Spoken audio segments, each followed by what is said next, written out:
Hello mga ka-viewers! Magandang hapon!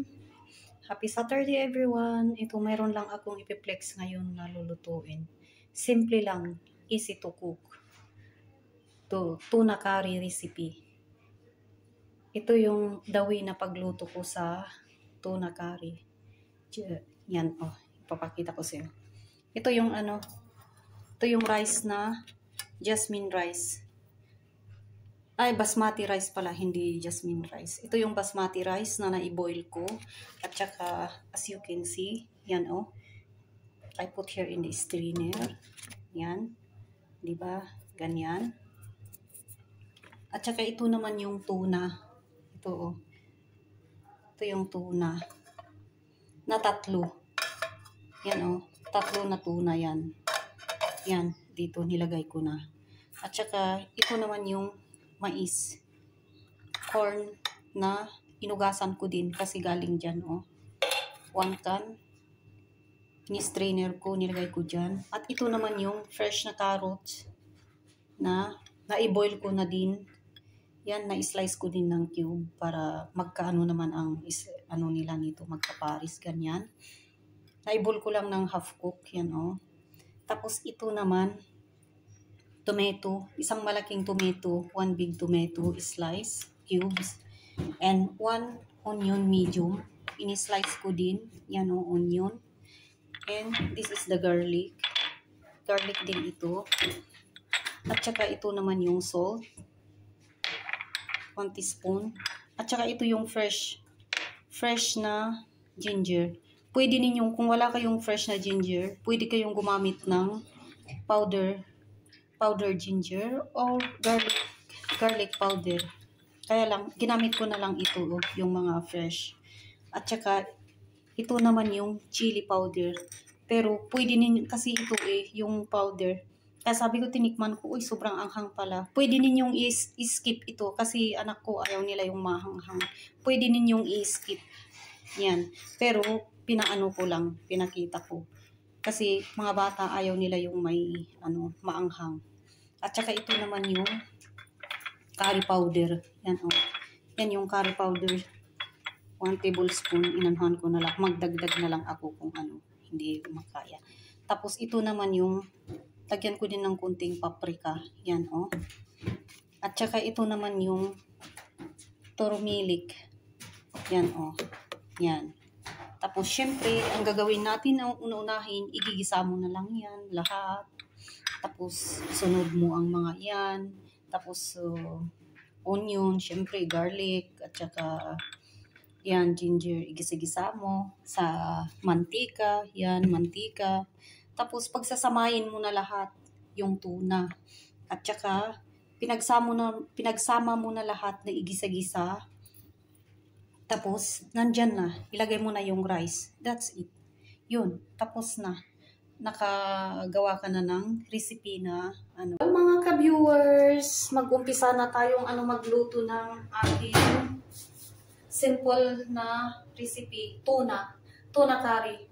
Yan ito na yung tingnan ko yung yan na pan ko. Yan, nakainit ko na. Lagyan ko na ng konting mantika. Yan. Pwede kung marami kayong olive oil, yun ang gamitin ninyo. Yan. Sundan nyo lang.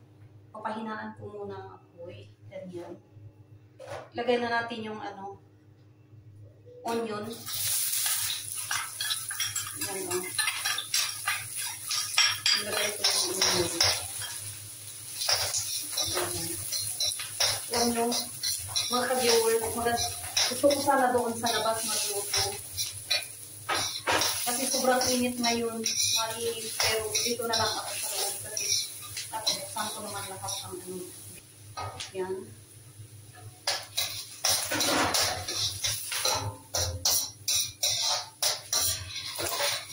At ilagay ko na din itong ginger na ginadgad ko para hindi mahalata ang mga bata. Powder sana ilagay ko pero mas maganda rin kung gusto niyo ang garlic powder, pwede niyo ilagay. Gusto niyo garlic at saka ginger garlic, pwede rin. Pero ako, ginamit ko yung fresh. Yan, yan. Ganyan. Diba? Isa-isa lang. At saka mga ka-viewers, na-caramelize na lahat. Ilalagay ko na yung tomato. Yan. Halo-halo lahat.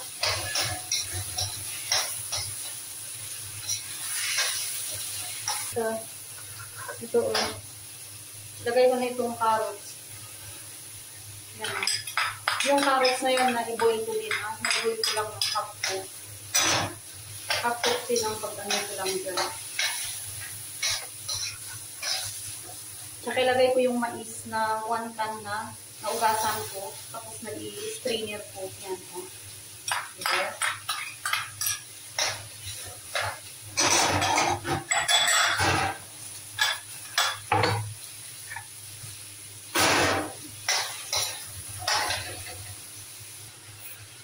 Para maglalagay tayo ng asin, 1 teaspoon. Yan o. Kayo na lang bahala mag-adjust ng asin niya. Yan. Ano na ang apoy. At saka ito yung curry powder. Yan, nalagay ko na. Tsaka ito yung turmeric powder. Yan o. Ako tansya lang pero ako ganyan o. Tansya lang. Depende sa inyo kung kung yan, ilagay ko. Tsaka yung, lagyan ko naman ng konting paprika. O, diba? Yan. Tansyahin nyo lang. Kaya sabi ko, pwede ko ito yung powder chili, pero maglagay lang ako ng konti lang. Pwede ninyong i-skip. Ilagyan ko lang ng ganyan. Kasi mga bata ayaw nila. Yan. Tapos, halo-halo. Halo-halo ninyo. Ganyan, diba? So, sige na halo na lahat. Halo-halo. Tapos, ilagay natin yung tuna. Yan yung tatlong tuna na natapon ko din yung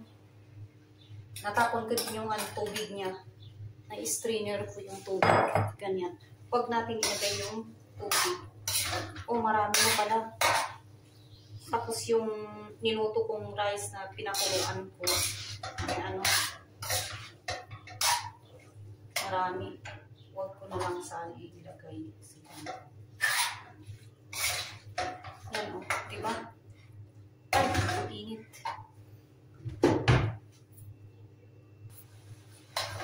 Mga ka-viewers, diba ito na nahalo-halo ko na.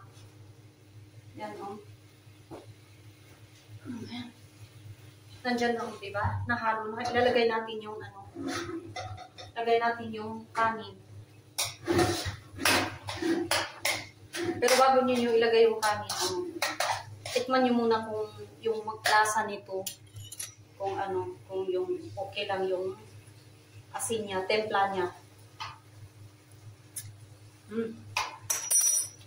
Ang sarap. Tapos ito yung kanin. Ilalagay ko. Ito ay cook. Naluto na ito Naluto na itong kanin. Yan o. Diba yan o, nakalagay sa strainer kasi na-strain ko. Ito yung ginamit kong kanin ay ito. Basmati rice ito. Alam ko lang kung kung marami para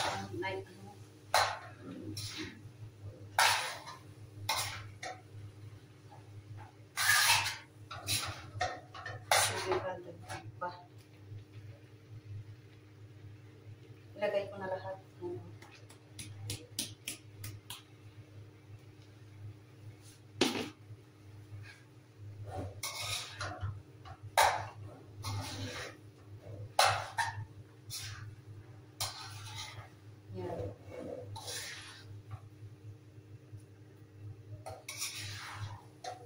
Kasi matagal na hindi ako nagluto ng ganitong curry.